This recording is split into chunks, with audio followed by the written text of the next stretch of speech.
மழை நல்லா பெஞ்சிட்ருக்கு. இந்த நேரத்தில் சூடாக ரைஸோட கருவாடை வச்சு சாப்பிட்டா எப்படி இருக்கும்? இன்றைக்கி நான் கருவாடு குழம்போ தொக்கோ வறுக்கவோ போகிறது இல்லைங்க. கொத்தவரங்காய் கருவாடு கிரேவி தான் செய்ய போகிறேன்.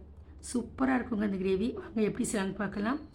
200 கிராம் கொடுவா கருவாடை எடுத்து க்ளீன் பண்ணி 10 நிமிஷம் தண்ணி ஊற்றி ஊற வச்சுருக்கேன். ஒரு குக்கர் அடுப்பில் வச்சு 150 ml தேங்காய் எண்ணெய் சேர்த்துருக்கேன். தேங்காய் எண்ணெய் இந்த கிரேவிக்கு நல்ல மணத்தையும் டேஸ்ட்டையும் கொடுக்கும். நீங்கள் தேங்காய் எண்ணெய் இல்லைன்னா எந்த எண்ணெய் வேணால் சேர்த்துக்கலாம்.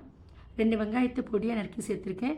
வெங்காயம் கண்ணாடி பதம் வந்ததும் 1 டேபிள் ஸ்பூன் இஞ்சி பூண்டு விழுது, 2 பச்சை மிளகாய் கீரி சேர்த்துருக்கேன். ஒரு கொத்து கொத்தமல்லியும் சேர்த்துருக்கேன். 2 தக்காளியை நல்ல பொடியாக கட் பண்ணி சேர்த்து நல்லா வதங்கி வந்ததும் 1 டேபிள் ஸ்பூன் மிளகாய்த்தூள், 2 டேபிள் ஸ்பூன் மல்லித்தூள், 1/2 டேபிள் ஸ்பூன் மஞ்சள் தூள், கொஞ்சம் உப்பு சேர்த்துருக்கேன். உப்பு கொஞ்சமாக தான் சேர்க்கணும், ஏன்னா கருவாட்லேயும் உப்பு இருக்குது. நல்லா கிளறி அது வதங்கி வரும் பொழுது 1/2 கிலோ கொத்தவரங்காயை பொடியாக கட் பண்ணி வச்சுருக்கேன். அதையும் சேர்த்து நல்லா மிக்ஸ் பண்ணிவிட்டு 200 ml தண்ணியும் சேர்த்து குக்கரை மூடி மீடியம் ஃப்ளேமில் 2 விசில் கொடுத்துடலாங்க.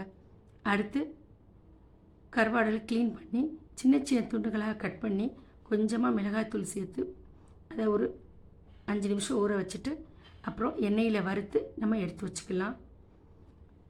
அடுத்து குக்கரை நம்ம ஓப்பன் பண்ணி பார்க்கலாம். சூப்பராக வந்திருக்கு பாருங்கள். இப்போ நம்ம 100 ml திக் தேங்காய் பால் அதை ஊற்றி ஒரு 2 நிமிஷம் கொதிக்க விட்டு நம்ம வறுத்து வச்சுருக்க இந்த கருவாடுகளையும் போட்டு மிக்ஸ் பண்ணி அப்படியே குக்கரை மூடி ஒரு 5 நிமிஷம் லோ ஃப்ளேமில் வச்சிடலாங்க. நல்லா அது லோ ஃப்ளேமில் இருந்து கொதித்து எண்ணெய் விட்டு சூப்பராக நல்ல ஒரு மணத்தோடு இருக்கும். அவ்வளோதாங்க. சூடாக ரைஸோடு சாப்பிடும்போது சைடில் அப்பளம் வச்சுக்கலாம். அவ்வளோ டேஸ்ட்டாக இருக்கும். கொத்தவரங்காய் சாப்பிடாதவங்க கூட இந்த கிரேவியை விரும்பி சாப்பிடுவாங்க.